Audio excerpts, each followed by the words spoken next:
యేసుక్రీస్తు నామములో అందరికీ శుభాభివందనాలు. సామెతల గ్రంథ ధ్యానము 7వ అధ్యాయం 1వ వచనం నుండి 15వ వచనం వరకు ధ్యానించుకుందాం.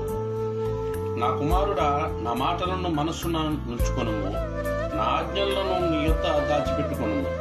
నా ఆజ్ఞలను నీవు మనస్సున ఉంచుకొని ఎడల, నీ కనుపాప వలె నా ఉపదేశములు కాపాడిన ఎడల నీవు బ్రతుకుదువు. నీ వేళ్లకు వాటిని కట్టుకొనుము, నీ హృదయమును పలక మీద వాటిని రాసుకొనుము.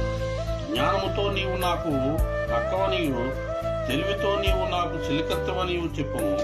అవి నీవు జారస్త్రీ యొద్దకు పోకుండాను, ఇచ్చకములాడు పరస్త్రీకి లోబడకుండాను నిన్ను కాపాడును.